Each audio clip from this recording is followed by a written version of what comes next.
the Gospel of Luke, chapter 7, we read about a centurion in the town of Capernaum. In the Roman army, a centurion was the commander of a company of men. In theory, 100. In practice, usually about 60 to 80 soldiers. The Roman army had a dirty job to do. One time in Galilee, they crucified 2,000 Jewish men. The centurions had a reputation for being tough. The vine stick they carried was not just for decoration, a sword for the enemy and a stick for the backs of their own men. But the centurion in Capernaum was different. He was a good man and had a strong faith in God.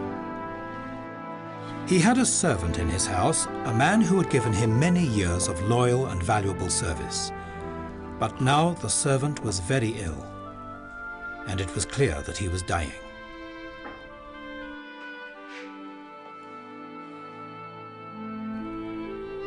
The centurion heard of Jesus, how he healed sick people. Perhaps Jesus would come and heal his servant. But the centurion felt he was not worthy even to approach Jesus. He felt his request might sound better coming from the elders of the synagogue, so he asked them to go. Jesus was living in the town of Capernaum at this time, and the elders knew where to find him. They pleaded with Jesus to come at once. "This man deserves to have you do this. He loves our nation, and he has built our synagogue." Jesus did not need persuading. "I will come and heal him." The centurion was thinking things over. How did Jesus heal the sick? Did he apply medicines to them? No. Often he touched them, but sometimes he just spoke to them. Jesus had the authority of God to heal diseases. I myself am a man under authority, with soldiers under me. I tell this one, "Go," and he goes. And that one, "Come here," and he comes. I say to my servant, "Do this," and he does it. Surely it was the same with Jesus. The centurion knew that when Jesus spoke the word, it was enough. The servant would be completely healed. By now, Jesus was not far from the house, but the centurion sent a message to him. "Lord, don't trouble yourself.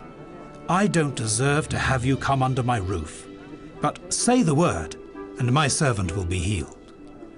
When Jesus heard this, he was amazed at him and said, "I tell you, even in Israel, I have not found such great faith."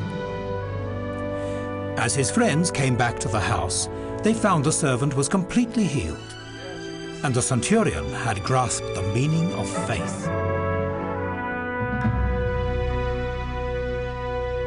The centurion talked about authority, and Jesus talked about faith.